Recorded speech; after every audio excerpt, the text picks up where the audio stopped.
What's going on, y'all? I'm your host with the most, so have a toast, Leader Johnson, and welcome to Follow the Leader Sports, man. A lot has been going the hell on. A lot, man. It's a lot's been going on. Micah Parsons. We're gonna get to that.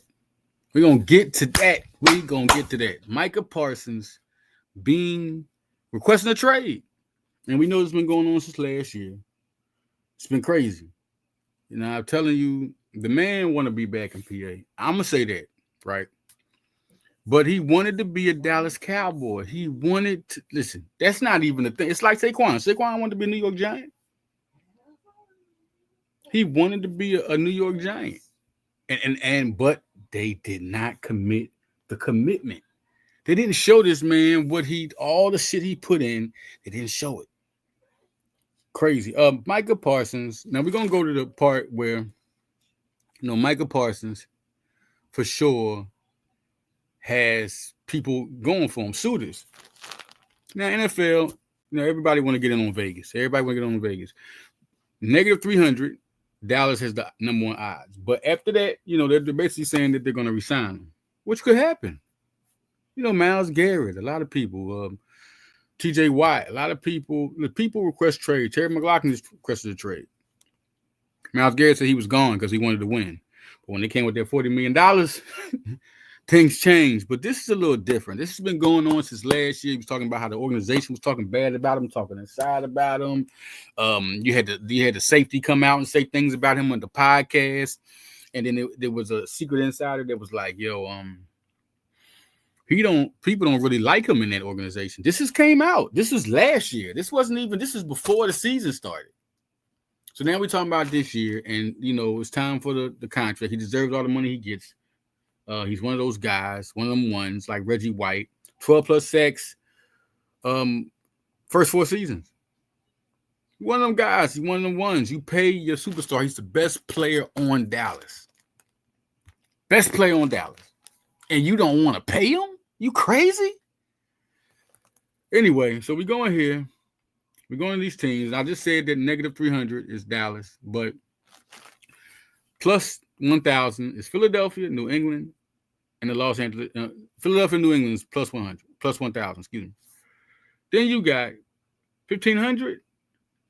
Got the Chargers, got the Cardinals, they got the Niners, they got the Rams, then they got the Panthers, they got the Jets and the Raiders. Some of them teams because of money. Jets and the Raiders got buku change. So do Carolina, but ain't nobody listening. No. But listen, New England is spending bread. They just gave Milton Williams $100 million to come from Philly. So now we talking big. But everybody knows that Micah Parsons is from Harrisburg, PA. He went to Penn State. He's been to all the games, the PA games with Philly. He's been to all those games. He's been there. So this is the one team. The one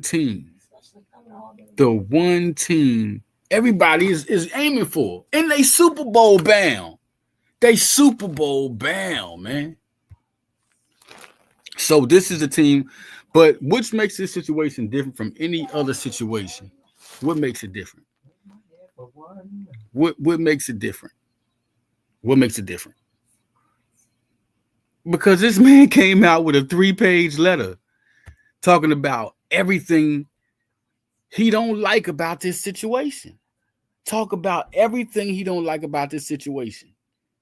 Talking about how he dealt with him since last year, how they came to him without his agent, how he said, no, talk to my agent, how they ain't talked to him for a week, how he's been taking stuff from Jerry Jones, how Jerry Jones been talking about him being injured. All this mess has been flying through the radar, man.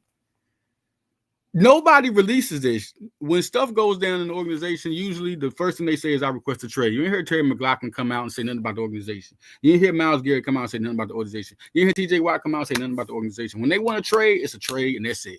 This man wanted y'all to know what was popping. Like, I wanted to be here. Then he says, I no longer want to be here. Yo, man, listen. I'm not saying it can't happen. Like he won't sign with him. But we talking about 30 days, We talking about preseason. We talking about before the game. I mean, before September the 4th comes against the Eagles, it's already a loss. I'm gonna let y'all know that. That's already a loss. As a culture, it's a loss. If you could somehow get Micah Parsons to play their game and play against the Eagles or whatever, this is a coach. Even if he signs with the Cowboys, right? This is the crazy part. Even if he signed with the Cowboys, all this stuff he said about the organization, and he's still there. It's like they're paying him to shut up. And he's going to take it because now they might have to get that man 50. He's not going to take the regular, like, over just 42, 43, 44. He's not, no. Now you're going to have to kiss his ass because he's been kissing your ass. This is it. It's really, it's a different situation.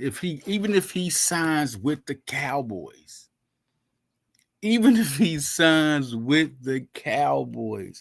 all this has already come out. Everything has been talked about the owner, about the organization. He basically saying it need to be a big change, a super change.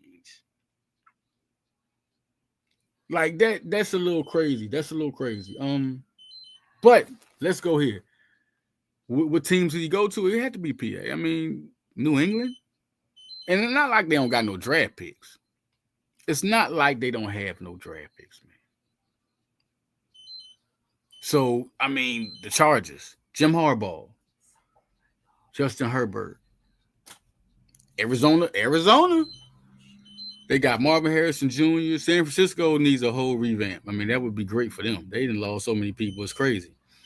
The Rams look like they building, so that would be with them boys, with them dogs. Here, Carolina. Who the hell is Carolina? I'm sorry. I'm just saying. The Jets are trying to build, and the Oakland Raiders has got a lot of money. So it's either Philly or Dallas. That's it. Because if it's on the table, if everything's on the table, Howie Roseman making that call right now, I guarantee you, he called Jerry yesterday, was like, yo, Jerry, just hit my number. He probably gave him 3 different scenarios. Now, who do I think they should trade? Some people are saying Nolan Smith. I don't know where that came from. That's stupid. They wouldn't do that. That's one of the ascending stars coming through. Jalen Hunt's another star, but he's not Nolan Smith. That's the guy that would go. Because over there on the defensive line for 3-4, the 3-4 scheme, he's either going to play their edge rushing position or he's going to be right there on the defensive line. So Ojomo and Hunt, I would let them two will be gone. One of them or both of them will be gone for Micah Parsons. It's not even a question. Y'all can talk all day. I even heard my boy Cool K. He's like, we good over here. No, are we good? Yeah, we was good before we got Barkley. We went to the Super Bowl without Barkley. Eagles went to the Super Bowl without Barkley. They had Miles Sanders, who had 1,200 plus yards. They could have won that Super Bowl. We'd be talking different right now. But the Eagles were always good. They don't need to go. They don't have need. The thing is, how good of a team would that make them? You're talking about 3 generational talents. You got Barkley, you got Carter, you got Micah Parsons. Then you got, Micah Parsons was a generation. I told everybody Micah Parsons. I said last year, Nolan Smith. I said Nolan Smith is just like Micah Parsons. And you see what Nolan Smith did last year, like 10.5 sacks in between the season and the playoffs. Like those two things, like Nolan Smith is one of them guys, and he could run a 4.3. So you put Micah over there with Nolan, there's no way Jalen Hurts could compare to Micah Parsons. It's impossible. But they're not going to trade Nolan. These are some dogs, man.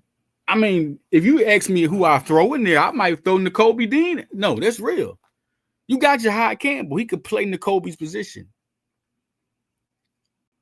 No question about that. What I think will happen? Will they sign him? It's a possibility. It's 50-50 right now. This is where I'm going to stand at that. It's 50-50. 50-50. I think Micah's for real. But I think it's always a possibility because I'm giving y'all hope. Because Myles Garrett, it can happen. Like it can't happen. People go back on trade requests, but in any of them scenarios, any scenario y'all can remember, did they come out even to talk about it with Sports Illustrated or with another news clip? Did they ever come out and break down to you what happened and the reason why they're leaving? Now you have social media, you can put it out. Has anybody ever did this? I'm just saying, I got to see this go down, man. Micah Parsons is gone, and I think it's going to be a long price. It's not going to be a short. If Jerry Jones is smart, and if he sees the situation is not going nowhere, he's going to be like, all right, let me get him out of here now. Because if Micah Parsons don't want to play, say one of the scenarios, Micah Parsons don't play, don't come to camp, don't play. Now you ain't traded him for nothing, and you're playing without him anyway all season. They can wait to next season for the franchise tag to get put on him. He make $30 million, $30 mil, right? Because you make the highest amount annually of any person at your position. So they're going to give him $30 million. So when you give him $30 million, he come through, Micah Parsons. The man is like that. Then they can keep him for a whole nother year. But what if Micah decides to say, I'm still not going to play with the franchise tag? What if he says that? I'm still not going to play with the franchise tag. They want to risk that because he can really play. He's a PA boy. Look, he's from Pennsylvania. These boys got their pride. They want to be appreciated. Listen, he won't play at all. But what if he ends up not coming to camp and playing? Then they give him the franchise tag.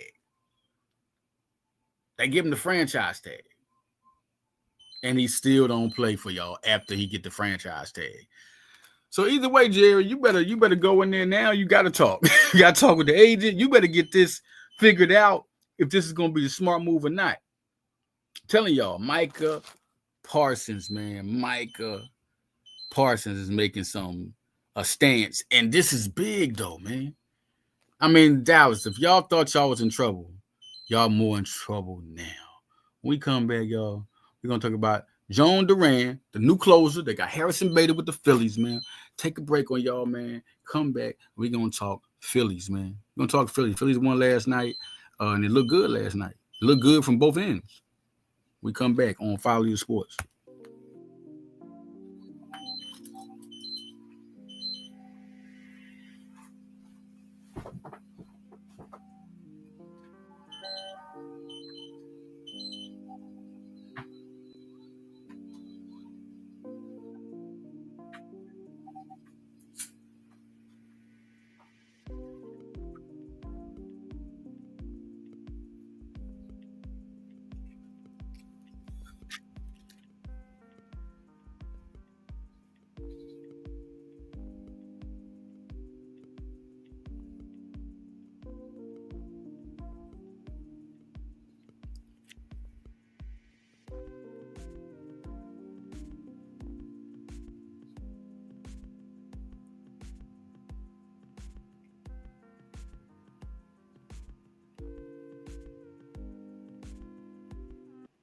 Yo, welcome back to Follow the Sports. We're here and 5-4 win.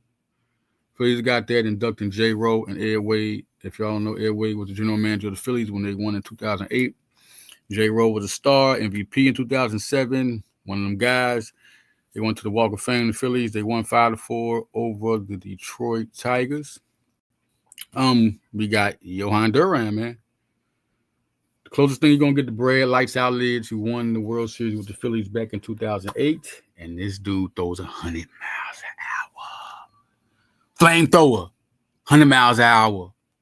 You get Harrison Bader. Harrison Bader is a great Gold Glove outfielder. You get a good outfielder. You can go between center field, right field, platoon with Marsh and Max Kepler. Adds him a spark. I was looking for a bat. He's good enough. I think we got the guys, and when it comes to the playoffs, Phillies always come through, make it happen. Y'all know who Jhoan Duran is? 100 miles per hour. I'm gonna say that one time. He was for this season 6-4, 1.97 ERA after last night. It's one of them guys, man. Guys, the batting average that people pitch against him this year is 219, man. Last year was 235. Year before that was 207. I mean, this dude throws lights out. He's just who the Phillies needed. An ultimate closer, an all-star closer. Was very good to get him. And he's under contract for 2 more years. So they ain't got to worry about the man. The man is dead. He's that guy. Through his career, he has a 2.45 ERA average. I mean, this dude is like that. Last year, what did he do? What did he do last year? Look at 3.64 ERA, but he still was throwing people down and below in the 207 batting average. Well, last year it was it was 235 batting average. So guys are not going to hit against him. And before that was 207 in 2023, 2022. Our ERA was 245 and 1.86 his first year in the league.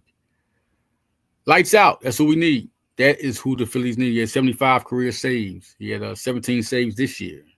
I mean, it's big time. I mean, 17 saves out of 19 opportunities. So he's one of those guys they need. Also, Harrison Bader. He's like that. We need outfield help. You know, Max Kepler was a bad sign. I thought this dude was going to hit like 40, 50 of them things, maybe 30 of them things, but he's not hitting those, man. I mean, he is terrible right now. Johan Rojas is still a Gold Glove outfielder, but he's not hitting like he should. He started out good, and it turned out good. I mean, so the guy Harrison Bader this year, Harrison Bader is hitting 257 this year, got 12 home runs. The man got 10 stolen bases and the 14 chances. You know what I'm saying? You talking about a guy that's gonna come in there, he gonna play. And he been in the postseason. This man has been in the postseason. He's a contributor in the postseason. One of them dudes, 2022, he hit 233 in the postseason. He had 5 home runs in that postseason game. He was with the Yankees. You're talking about a dude that could play, man. You're a player. You're a baller. So we need that right now. So Philly did their thing. And I think Dombrowski be doing this thing when Dave Dombrowski makes those clutch trades. It's going to be good for the Phillies. They won 5-4 last night. They did their thing, and Duran got his first save just like that. And he was throwing, he was throwing splitters, 99 miles per hour, 100 miles per hour, splitters. Like it was nothing. Like he just snapped his fingers, 100 miles per hour. Man, that's that Latino heat. We got that Latino heat in the Phillies right now, man. Straight up. Villanova, Anthony Brown. Over there at 247 Sports, we have him a 4-star. He's number 1 in DC, 6'1" point guard, 160. Goes to Archbishop Carroll, number 1 DC prospect. Man is like that. He can play, he can score, good IQ, 12th ranked point guard in the nation by us at 247 Sports. He's like that. He's one of those guys. Now, yesterday, if we're going to talk about he top 10 came out. Everybody's talking about top 10. And this is top 10. Maryland, Mississippi State, Villanova, VCU, UCF, Tennessee, Memphis, Texas Tech, Oklahoma State, and Vanderbilt. Listen, Nova been there, and he got Nova locked in as an official visit, man. Nova's guard you. Nova's guard you. I just got finished talking to Harlem McNeil. If y'all ain't saw that on High Level Sports Talk, we talked about Villanova and NC State. You can go to YouTube, look at High Level Sports Talk. Also, I talked to him for 247 Sports. He broke down Villanova. Go to VU Sports on there. And also on High Level Sports, I talked to him. Talks about is a guy that looks at James Harden as one of his, this guy is good. Philadelphia, what I'm trying to say is Villanova looks for the guards. And Anthony Brown is a 6'1", 160 guard that can do it. And guess who's in contention with Villanova? Maryland. Look at that. We got their coach, Coach Willard. You think they ain't going to be competing with Nova for every prospect we mess with? That's how I go. That's how I go, man. VCU always around too, man. You see VCU is there. It's going to be something. Now, the thing is, you want to ask, do I think we will get them? Well, it's a visit set up. I think Villanova's in great chance, but what I've done to give you the homework on it, I think they're in great contention. We don't know where Merlin's going to go yet. Merlin's there. Merlin's there. Intriguing to him. We'll see how that goes. He has visits lined up. Go to Travis Banham on 247 Sports. He talks about the visits. But Nova's one of them schools. And you're talking about where I think he stands on particularly this. I think Nova's in a great position. Now, let weeks go by. Now to break down to you, and I'm going to do my homework more in his recruiting, talk to his camp more, and I will tell y'all how close I think that is, man. You know how I get down on Nova recruiting. I've been doing this 10 years, man. I'm going to go dig deep. He plays with Team Durant. Shout out to Team Durant. He's one of those ones, man. And this is 2026 class. They're making that early push. They already have a good 2025 class. Got a Caden Lewis. It's like a revamp. Christian Jeffrey. Nico. Akinway, if I'm saying that right, and anybody Nigerian center that we got that played at Long Island Lutheran, who I think is going to be listen, watch. I think he becomes a player. He has great raw talent, athletic, quick, good footwork. Hearing about how he's developing the mid-range jumper is real good. But Nova, looking at recruiting right now, 2026, Nova's making a push. They're making a push for Anthony Brown right now. I think they're making a push for a lot of their prospects in the 2026 class. We're talking about who these guys are going for. Everybody want to know who they're going for. I'm gonna give y'all the inline scoop. Chase Foster is a guy they definitely are going after. 6'9", 200 out of IMG. Chase Foster's big. And then Jordan Smith, they're going after Jordan Smith, no question. That's the guy they're looking at. Christian Collins is the guy they're looking at. Duran Rippey, I talked to Duran Rippey's dad, and Nova is still interested, and they're, it's up in the air on that, but they're interested in Villanova. Caden Samuels is the guy they're definitely going for. Jackson Richardson's the guy they're going for also. I heard about him. Interested in Cole Clover, but that's going to be, we'll see how that goes. Christopher Watson Jr. just gave him an offer not too long ago. Luca Foster talked to him last year. And I will be getting more scoop on Luca Foster, but I definitely know Luca Foster and Villanova. He's very interested in Villanova, but let's just see how interested and how close things are. He's very interested in Villanova. It's always been very interesting. Quincy Wiley's another guy I talked to last year. We'll follow up more on that, but he's definitely go back and look at the 247 Sports interview I had on View Sports about him. Very interested. Anthony Fellesi, will find out more about him. Jaden Hodge, super interested. Of course, his brother plays for Nova. Been talking with their family back and forth. Got to get back to that family. Very good family. We'll talk to them. Aiden Durkak gave him a re-offer, of course. Nico Monday, talk to him. Got to get more information and talk to him. There's an interview coming out soon with Nico Monday, a 4-star guy. Those guys are guys you can definitely look at. Julius Avent is another guy they've always liked, but are they going hard for him? Favor IB. I remember I had the interview with him on 247. He's super. That is now that might be the only one I could tell you right now. I'm picking Nova. We're gonna see just how far, but he loves Villanova. Sent out of Maryland. You know what I mean? So listen, y'all. What we went over today, Micah Parsons.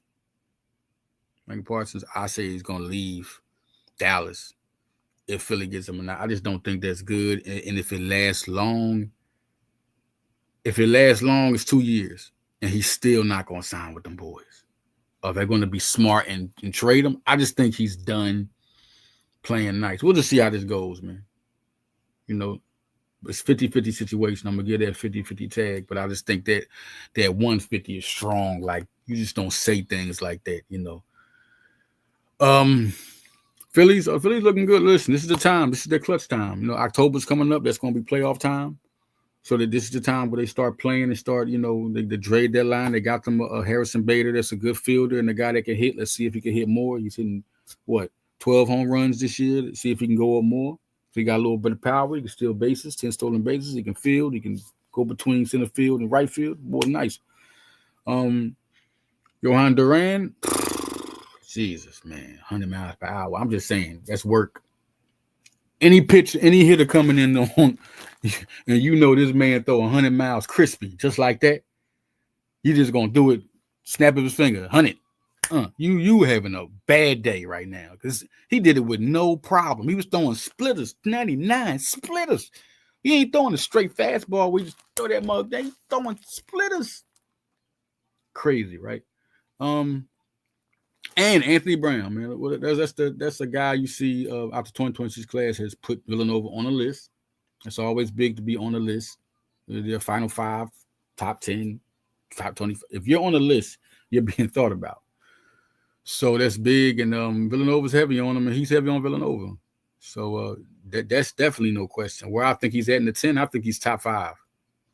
I think Villanova is top 5 and it's top 10. It's no question. Could be 3. Strong 3, but 5 for sure. So just keep close to that. It's going to be, he got visits to do, so this is going to be something. It's always a process after the visits, which visits last, which is further what he say on the visits, what he like. we'll see how long guys been recruiting them. So listen, man, listen, we out of here. To the next time we talk, I talk to y'all on Follow the Sports pop up. Next week we will talk anything latest coming up. Follow the Sports is gonna come breaking. I don't never do. You'll just know when it's time to talk. If it's big, I'm gonna talk about it. So we out, y'all. This is Follow the Sports. Thank y'all for tuning in with me. And Leader Johnson is out.